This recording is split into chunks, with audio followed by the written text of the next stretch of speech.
साधारण छोड़ो, न्यूट्रिशन चुनो।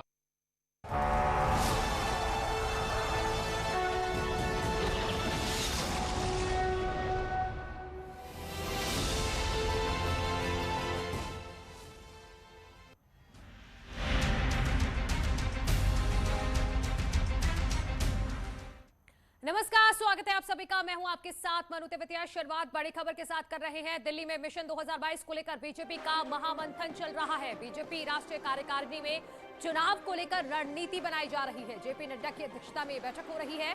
मीटिंग में पीएम मोदी, अमित शाह समेत बीजेपी के दिग्गज नेता मौजूद हैं। तो वहीं पार्टी से जुड़े कई नेता वर्चुअली भी जुड़े हैं। देहरादून से सीएम धामी और प्रदेश अध्यक्ष मदन कौशिक भी वर्चुअली बैठक में जुड़े हुए हैं। तो वहीं दिल्ली में कन्वेंशन सेंटर में राज्यसभा सांसद अनिल बलूनी और नैनीताल से सांसद और रक्षा राज्य मंत्री अजय भट्ट भी मौजूद हैं। तो ये बड़ी खबर हम आपको बता रहे हैं। संगठन और सरकार मिलकर किस तरह से समन्वय बिठाना है। और 2022 में क्योंकि चुनाव है, 5 राज्यों में मेन फोकस चुनावों पर है और खास तौर पर उत्तराखंड और उत्तर प्रदेश में चुनावों को लेकर इस बैठक में खास तौर पर चर्चा की जा रही है।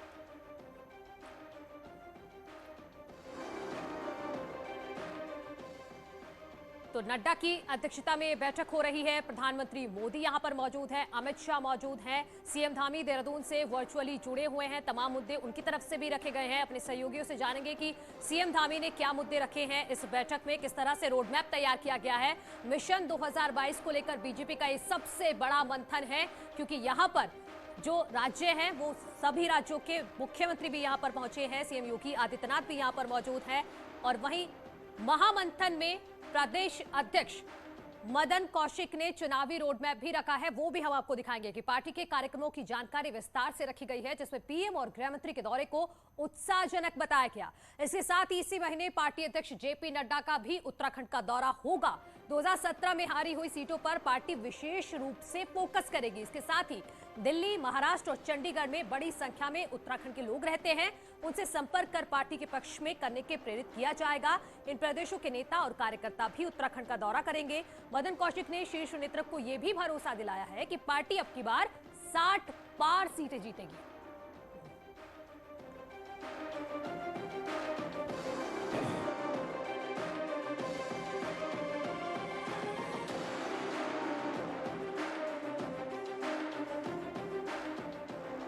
तो ये हम आपको बड़ी खबर बता रहे हैं। पार्टी कार्यक्रमों की सारी जानकारी मदन कौशिक की तरफ से इस बैठक में रखी गई है। उन्होंने खास तौर पर यह कहा है कि प्रधानमंत्री मोदी जो उत्तराखंड दौरे पर पहुंचे थे और अमित शाह भी उत्तराखंड के दौरे पर पहुंचे थे, उससे काफी उत्साह है कार्यकर्ताओं में भी और लोगों में भी। और खास तौर पर इस बार 2017 में जो हारी हुई सीटें हैं वहां पर खास तौर पर विशेष रूप से फोकस किया जाएगा 2022 में। इसके साथ ही दिल्ली, महाराष्ट्र और चंडीगढ़ के जो लोग हैं वो वहां पर रहते हैं, उन पर भी खास नजर होगी।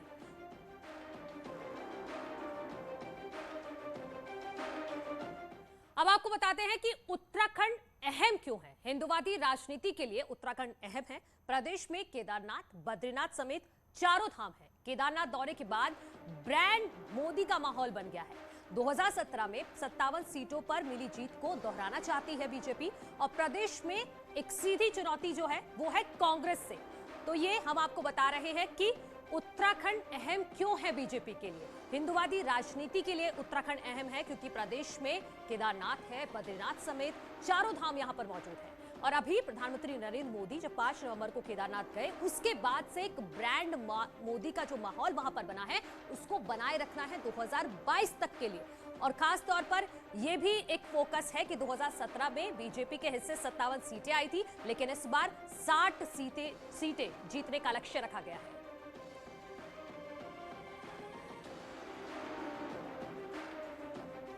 और मेरे सहयोगी मेनका चौधरी दिल्ली से जुड़ गए हैं और साथ ही साथ सुनील नवप्रभात देहरादून से मेरे साथ जुड़ गए हैं।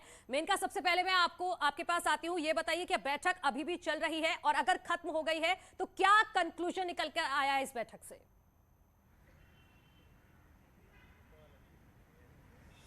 बिल्कुल मनु, इस वक्त भी मीटिंग चल रही है और इस वक्त लगभग 20 से 25 मिनट का वक्त बीत चुका है। प्रधानमंत्री नरेंद्र मोदी का समापन स्पीच चल रहा है और प्रधानमंत्री नरेंद्र मोदी इस वक्त जो सूत्रों के हवाले से खबर आ रही है कि प्रधानमंत्री एक साफ साफ क्लियर मैसेज दे रहे हैं कि चुनाव को लेकर कैसी तैयारी होनी है। और उससे ज़्यादा बात इस बात की हो रही है, जिक्र इस बात का कि कोरोना के दौरान देश ने किस तरह से काम किया है। अर्थव्यवस्था की बात हो, रोजगार की बात हो, वैक्सीनेशन की बात हो, ऑक्सीजन के निर्माण की बात हो, ऑक्सीजन प्लांट की स्थापना की बात हो, उन तमाम चीज़ों का जिक्र हो रहा है।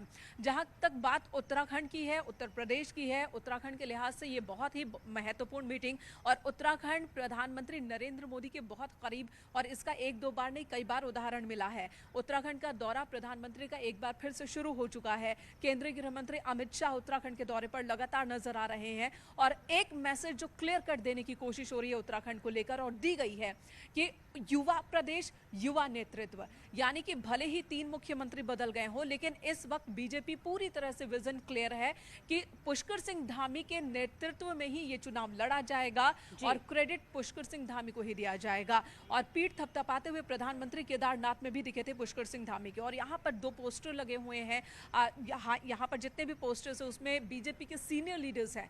अगर प्रदेश के मुख्यमंत्रियों की बात करें तो 2 मुख्यमंत्री ही यहाँ बाहर एक पोस्टर उसमें नजर आ रहे हैं।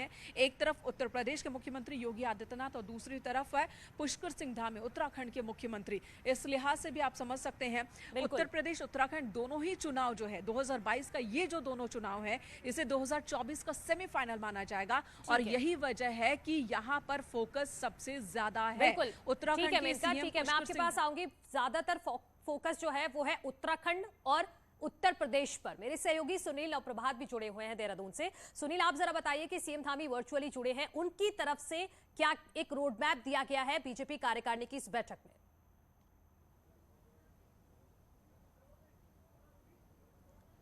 बिल्कुल मनु, मुख्यमंत्री ने जब अपनी बात रखनी शुरू की राजनीतिक प्रस्ताव के तहत, उन्होंने प्रधानमंत्री का और केंद्रीय गृह मंत्री अमित शाह का आभार जताया और खासकर केदारनाथ पुनर्निर्माण के लिए जो कार्य पिछले 7 सालों में शुरू किए गए हैं प्रधानमंत्री मोदी के नेतृत्व में, बद्रीनाथ के मास्टर प्लान के लिए जो 245 करोड़ की राशि केंद्र ने दी है, उसके लिए उन्होंने आभार जताया। उन्होंने कहा कि इससे जो उत्तराखंड का विकास है, जो उत्तराखंड का टूरिज्म है, जो यहाँ का तीर्थाटन है, वो बहुत तेजी के साथ आगे बढ़ रहा है। खासकर चारधाम रोड परियोजना की बात करें या फिर कर्णप्रयाग रेल लाइन की बात करें, उन्होंने इसके लिए केंद्र सरकार का आभार जताया कि केंद्र सरकार के सहयोग से राज्य सरकार निरंतर विकास कार्य कर रही है, विकास के पथ पर लगातार राज्य सरकार काम कर रही है। और साथ ही साथ उन्होंने कहा कि सरकार और संगठन मिलकर उत्तराखंड में काम कर रहे हैं और उन्होंने आश्वस्त किया, केंद्र नेतृत्व को ये भरोसा दिलाया कि अब की बार 2017 से ज़्यादा सीटों पर बीजेपी विजय हासिल करेगी। यानी कि बीजेपी ने जो नारा दिया है कि अब की बार 60 के पार, उसे हासिल कर लिया जाएगा। इसी सेशन में प्रदेश अध्यक्ष मदन कौशिक ने भी अपनी बात रखी। उन्होंने पूरा सांगठनिक जो एक रोड मैप था वो राष्ट्रीय नेतृत्व के सामने रखा।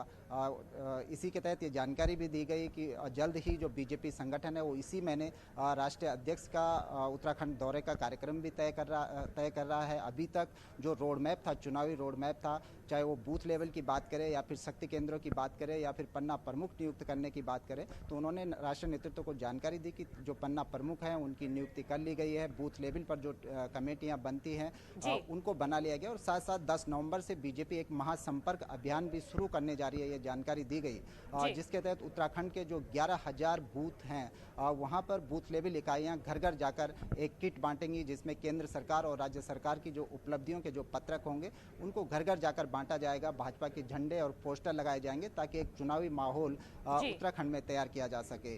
जहां तक सियासी पार्टियों की विपक्ष की बातचीत हुई तो उसमें प्रदेश अध्यक्ष का कहना था कि उत्तराखंड में मुख्य तौर पर कांग्रेस, आम आदमी पार्टी और बीजेपी तीनों के बीच इस बार चुनावी संग्राम होगा। लेकिन उन्होंने कहा कि जिस तरह से केंद्र सरकार राज्य को लगातार निरंतर सहयोग कर रही है, संगठन और सरकार के बीच तालमेल है, उन्होंने आश्वस्त किया कि इस बार उत्तराखंड में बीजेपी 60 सीटों के पार जीत हासिल करेगी। जी ठीक है सुनील, आपका बहुत शुक्रिया। मेनका, आपका भी बहुत शुक्रिया तमाम जानकारी देने के लिए। तो बैठक अभी चल रही है और जैसे ही बैठक समाप्त होगी वहां से क्या कुछ निकलकर सामने आएगा वो भी हम अपने दर्शकों तक पहुंचाएंगे। आगे बढ़ते हैं। अल्मोड़ा में विधानसभा चुनाव से पहले आरोप प्रत्यारोप का दौर शुरू हो गया है। निर्माण कार्यों को लेकर बीजेपी और कांग्रेस आमने सामने दिख रहे हैं। रिपोर्ट देखिए।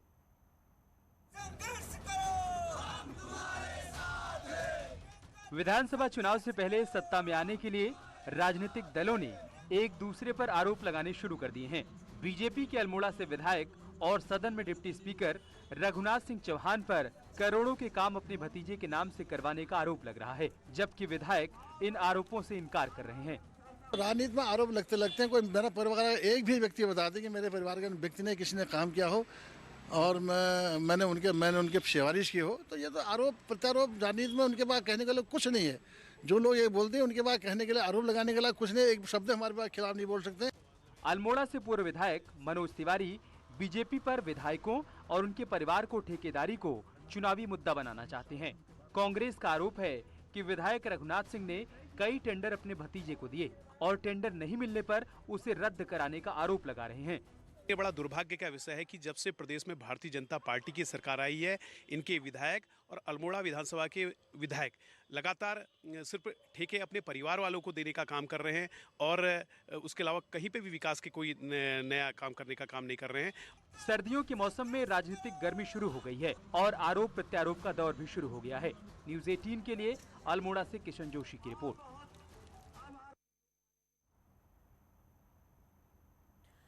तो राजनीतिक सरगर्मी तेज है क्योंकि चुनाव करीब है, 2022 में चुनाव है, तो आरोप प्रत्यारोप तो जाहिर है, लाजमी है, होगा ही। तो रुक रहे हैं एक छोटे से ब्रेक के लिए, जा लौट रहे हैं।